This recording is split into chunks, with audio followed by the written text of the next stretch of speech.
Welcome back to Animatron University. My name is Jesse Bray and I'm your instructor. Here we are at the final lecture of our Chapter 2, Social Media. In this lecture we're going to cover three things: how to take inspiration and bring it to an idea, how to take your idea and research it, and how to take your research to execution.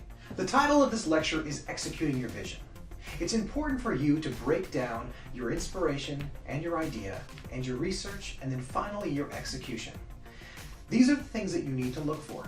You need to look for how can your idea come to life? Are there other brands doing what you want to do? Finding examples of what you want to execute is a great starting place. You don't have to reinvent the wheel every single time.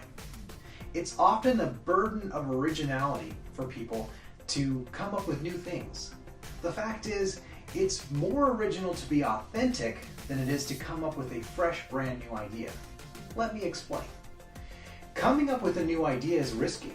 Coming up with a new platform is always going to be questionable whether or not it will make it. But finding tried and true methods, those will be ways that you can succeed. And by success, I mean you can find an actual campaign that you can put together that isn't completely new, but at the same time isn't flat and dull. This is important because when you're dealing with social media, you're dealing with changing mediums. You're dealing with things that are constantly in flux. But if you do your research, if you do your homework, you'll be able to come up with good ideas.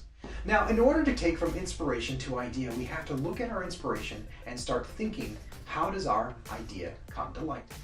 Let's say that we have an idea for a campaign, and it involves, say, a skateboarder kid who has a really cool t-shirt on, and we're selling that t-shirt.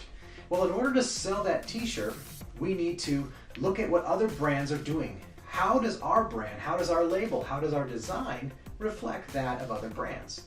Is there similarities, and how big is the difference?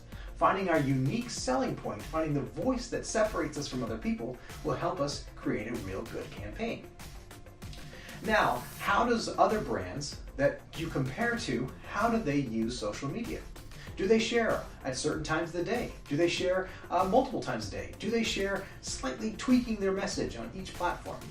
It's an important thing to remember because if you're saying the same thing on each platform, people are going to get tired of going there. So don't say the same thing on Facebook or Twitter. So don't say the same thing on Instagram or Pinterest or wherever you want your campaign to live.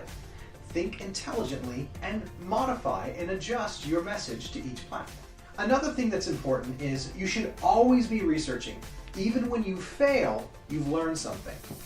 Learn every detail of what you want to share, and at that point, then share your message. Thinking in broad terms will help you to have specific goals that will align with your metrics and will also help you see how your art and how your animations and how your content within this campaign will live. Learn every detail, do your homework. And what does that mean by doing your homework? It means creating a Pinterest board of all the things that inspire you. It means creating faux mock creative briefs describing all the things that you like about a design. And all the things about your design. Know your brand inside and out. The more you know yourself, the easier it will be for you to talk and share your message. Lastly, when you're creating a campaign and you're executing your vision, be ready for a postmortem. Already come up with ideas and ways that you can, one, improve on things, and two, observe what you learned. Congratulations for making it this far in Animatron University. I hope to see you all later on in this course.